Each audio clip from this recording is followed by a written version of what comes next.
حضرت ابراهیم علیه السلام د الله تعالی جلیل القدر او د مقرب ترین پیغمبرانو نه یو پیغمبرو. هغو ته خلیل الله یعنی د الله دوست ویلی شوی دی.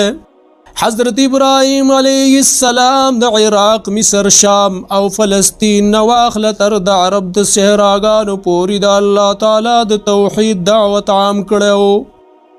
بیا د خپل مشن د پوره کولو دپاره د عرب په ځمکه خپل مشر زوی حضرت اسماعیل علیه السلام او شام او فلسطین کې یې خپل بل زوی حضرت اسحاق علیه السلام او مشرق اردن کې یې خپل وراره حضرت لوط علیه السلام مقرر کو. نو عزیزانو په دې نننۍ واقعه کې به موږ د حضرت ابراهیم خلیل الله علیه السلام د پیدایش یوه غمګینه او د ازمایښونو نه ډکه واقعه بیانو. الله تعالی دې ماته د صحیح وینا او تاسو ته د اورېدلو توفیق درکړي. د تاریخ په کتابونو کې دي چې د حضرت ابراهیم علیه السلام پیدایش د نمرود بن کنعان په دور کې شوی و. د نمرود په باره کې ویلی شوي دي چې هغه انتهایی ظالم او د سخت زړه والا انسان و او دې ظالم د خدایتوب دعوه هم کړې وه او ده به په زبردستۍ باندې خلک خپلې بندګۍ ته رابلل. تفسیر قرطبي د امام کسائی د کتاب قصص الانبیاء په حواله ذکر کړي دي چې ابن عباس رضی الله عنهما فرمایلی دي چې کله حضرت ابراهیم علیه السلام پیدا شو نو هغه په تیخانه کې کېښودلی شو او د هغه رزق خوراک د هغه د ګوتو په سرونو کې وګرځولی شو. هغه به ګوتې رودلې یعنی هغه ته به خوراک د خپلو ګوتو په زیریه باندې میلاوېدلو.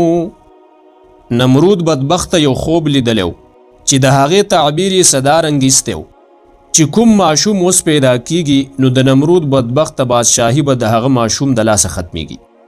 نو په دې وجه نمرود یو حکم جاری کو چې سړی دې د ښځو نه جدا شي او بل قول دا هم دی چې کوم ماشوم به پیدا کېدو نو د هغه د وجلو حکم به جاری کولو. د حضرت ابراهیم علیه السلام پلار یعنی آزر د نمرود د ملګرو او د نږدې خلکو نه و. نو یوه ورځ نمرود بادشاه آزر خپل سکار د پاره ولیږو.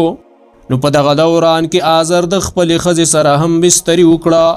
نو هغه په حضرت ابراهیم علیه السلام سره حامله شوه. او بل قول دا هم دی چې د حضرت ابراهیم علیه السلام پلار آزر په بتخانه کې د خپلې ښځې سره هم بستري وکړه چې هغه حامله شوه. نو دغه وخت د هغو په خوا کې بوتان را پرېوتلو. د حضرت ابراهیم علیه السلام د پیدا کېدو پورې آزر خپله ښځه په دغه قبیله کې پرېښوده او آزر د خپل بچي یعنې د حضرت ابراهیم علیه السلام د پاره په ځمکه کې یو تیخانه وکنستله او د هغې په دروازه یو لوی کمر کېښودو چې ځناور یې کولاو نه کي. د حضرت ابراهیم علیه السلام مور به راتلله او حضرت ابراهیم علیه السلام له به یې سینه ورکوله. د ابراهیم علیه السلام مور چې به کله راغله نو حضرت ابراهیم علیه السلام به ګوتې رودې چې په یوه ګوته کې به یې ګبینو او په یوه کې به پیو او په یوه کې به اوبه وي او حضرت ابراهیم علیه السلام به ښه صحتمندو. نو کله چې حضرت ابراهیم علیه السلام د تیخانې نه بهر راویستلو نو خلکو دا ګمان کولو چې دا خو 2 کاله مخکې پیدا شوی دی. نو ابراهیم علیه السلام د خپلې مور بیبي نه پوښتنه وکړه چې مورې زما رب څوک دی؟ نو مورې جواب وکړو چې زه ستا رب یمه. نو ابراهیم علیه السلام ته بیا پوښتنه وکړه چې مورې ستا رب څوک دی؟ نو مور بیبي جواب ورکړو چې زما رب ستا پلار دی. نو ابراهیم علیه السلام ته بیا پوښتنه وکړه چې زما د پلار رب څوک دی؟ نو مور بیبي جواب ورکړو چې ستا د پلار رب نمرود دی. نو ابراهیم علیه السلام بیا پوښتنه وکړه چې د نمرود رب څوک دی؟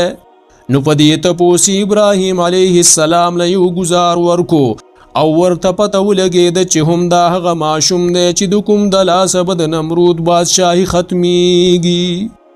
عزیزانو حضرت ابراهیم علیه السلام الله تعالی د ماشومتوب نه په صراط مستقیم روان کړی. په یو روایت کې دا خبره ذکر ده چې یوه ورځ حضرت ابراهیم علیه السلام له خپل پلار یعنی آزر ډیر بوتان په ټوکرۍ کې واچول او بازار ته یې ولیږلو چې دا بوتان خرڅ کا. نو حضرت ابراهیم علیه السلام د پلار ومنله او ټوکرۍ یې واخیسته او بازار ته ورسېدو.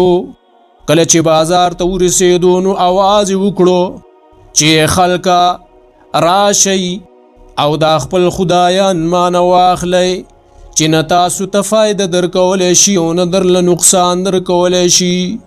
نو خلک به راجمع کېدل او د حضرت ابراهیم علیه السلام نه به د خپلو خدایانو په باره کې خبرې په ډېر تعجب اورېدلې او خالی به واپس کېدل. نو د حضرت ابراهیم علیه السلام ته بازار ته تلو دا سلسله د ډېرو ورځو نه روانه وه چې یو بوتي هم خرڅ نه کو او بل طرف ته خلکو هم د حضرت ابراهیم علیه السلام ډیر شکایتونه آزر ته وړاندې کړل. نو آزر په هغه بازار ته تلل بند کړل. والله اعلم.